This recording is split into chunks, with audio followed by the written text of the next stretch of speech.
കൊടുങ്ങല്ലൂരിലെ കൊട്ടുവള്ളിയിൽ വട്ടപ്പലിശക്കാരുടെ നിരന്തര ഭീഷണിയെ തുടർന്ന് വീട്ടമ്മ ആത്മഹത്യ ചെയ്ത സംഭവം കേരളത്തിൽ വലിയ പ്രതിഷേധങ്ങൾക്കും ചർച്ചകൾക്കും വഴിവെച്ചിരിക്കുകയാണ്.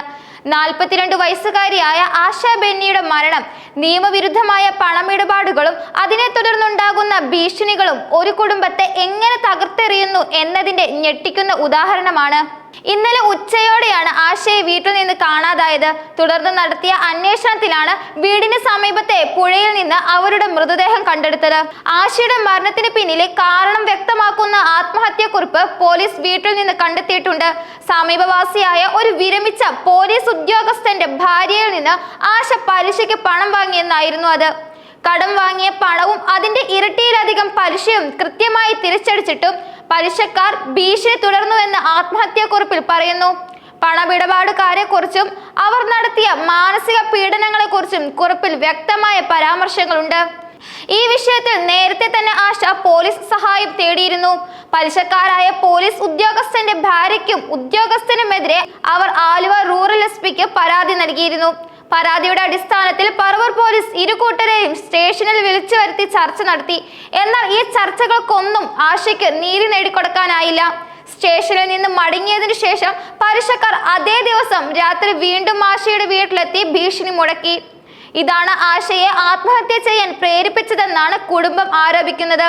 നിയമം സംരക്ഷിക്കാൻ ബാധ്യപ്പെട്ട ഒരു പോലീസ് ഉദ്യോഗസ്ഥന്റെ കുടുംബം തന്നെ ഇത്തരം നിയമവിരുദ്ധ പ്രവർത്തനങ്ങളിൽ ഏർപ്പെടുന്നുവെന്ന ആരോപണം ഈ സംഭവത്തിന്റെ ഗൗരവം വർദ്ധിപ്പിക്കുന്നു.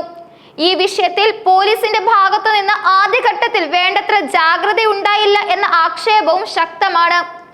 സമയബന്ധിതമായി ശക്തമായ നടപടികൾ സ്വീകരിച്ചിരുന്നെങ്കിൽ ഒരുപക്ഷെ ഈ ദുരന്തം ഒഴിവാക്കാൻ സാധിക്കുമായിരുന്നുവെന്ന് നാട്ടുകാരും മനുഷ്യാവകാശ പ്രവർത്തകരും ചൂണ്ടിക്കാട്ടുന്നു.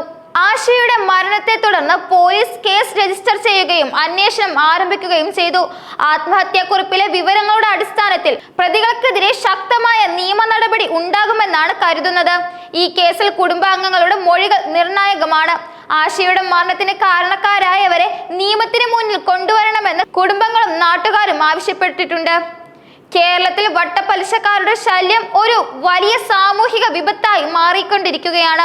എളുപ്പത്തിൽ പണം ലഭിക്കുമെന്ന വാഗ്ദാനത്തിൽ വീഴുന്ന നിരപരാധികളെ ചൂഷണം ചെയ്യുന്ന നിരവധി സംഭവങ്ങൾ ഇതിനു മുൻപും റിപ്പോർട്ട് ചെയ്തിട്ടുണ്ട്. ഉയർന്ന പലിശയും പിഴപ്പലിശയും ഈടാക്കി പാവപ്പെട്ടവരെ കടക്കണിയിലേക്ക് തള്ളിവിടുന്ന ഈ മാഫിയക്കെതിരെ സർക്കാർ അടിയന്തര നടപടികൾ സ്വീകരിക്കേണ്ടത് അത്യാവശ്യമാണ്. ആശയുടെ മരണം വെറുമൊരു ഒറ്റപ്പെട്ട സംഭവമായി കാണാൻ കഴിയില്ല. ഇത് നമ്മുടെ നിയമവ്യവസ്ഥയ്ക്കും സമൂഹത്തിന് മുന്നിൽ ഒരു വലിയ ചോദ്യം ചിഹ്നമായി ഉയരുക തന്നെയാണ്. ഇത്തരം ദുരിതങ്ങളിൽ നിന്ന് സാധാരണക്കാരെ സംരക്ഷിക്കാൻ നമ്മുടെ നിയമങ്ങൾ എത്രത്തോളം കാര്യക്ഷമമാണ്? വട്ടപ്പലിശക്കാരുടെ ഭീഷണികളിൽ നിന്ന് രക്ഷപ്പെടാൻ ആളുകൾക്ക് എന്ത് മാർഗങ്ങളാണ് ഉള്ളത്?